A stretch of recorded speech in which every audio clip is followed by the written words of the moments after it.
ಮಳವಳ್ಳಿ ತಾಲೂಕಿನ ಸರಗೂರು ಗ್ರಾಮದ ಶ್ರೀ ಮಹದೇಶ್ವರಸ್ವಾಮಿ ದೇವಸ್ಥಾನದಲ್ಲಿ ದೀಪಾವಳಿ ಅಮಾವಾಸ್ಯೆ ಪ್ರಯುಕ್ತ ವಿಶೇಷ ಪೂಜೆ ನಡೆಸಲಾಯಿತು. ದೇವರ ವಿಗ್ರಹಕ್ಕೆ ಹಾಲಿನ ಅಭಿಷೇಕ ಮಾಡಿ ಹೂವಿನ ಅಲಂಕಾರದಿಂದ ಸಿಂಗರಿಸಿ ಪೂಜೆ ಸಲ್ಲಿಸಲಾಯಿತು.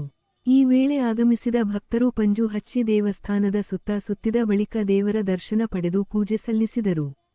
ಆಗಮಿಸಿದ ಭಕ್ತರಿಗೆ ಪ್ರಸಾದ ವಿನಿಯೋಗ ಸಹ ನಡೆಸಲಾಯಿತು. ಇನ್ನು ಈ ವೇಳೆ ಅರ್ಚಕ ಗಿರೀಶ್ ಮಾತನಾಡಿ, ದೀಪಾವಳಿ ಅಮಾವಾಸ್ಯೆ ಪ್ರಯುಕ್ತ ಬೆಳಿಗ್ಗೆಯಿಂದಲೇ ಕ್ಷೀರಾಭಿಷೇಕ,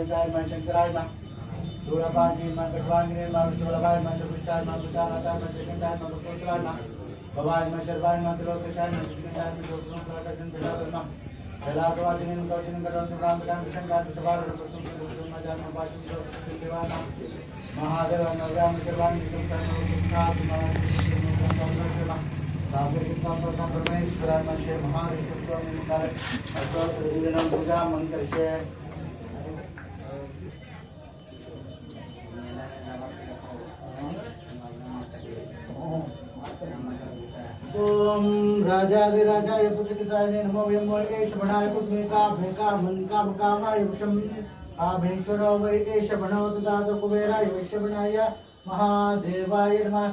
श्री महादेश्वर स्वामी नमः। मंगलकर्पूर निराजनं दर्शयामि।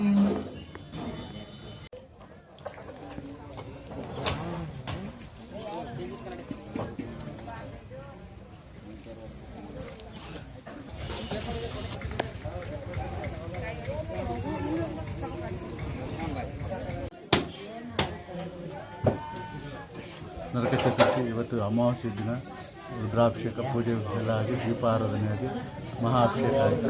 ಪೂಜೆ ಎಲ್ಲ ಮುಗಿತು. ಈಗ ದೇವರ ಪ್ರಸಾದ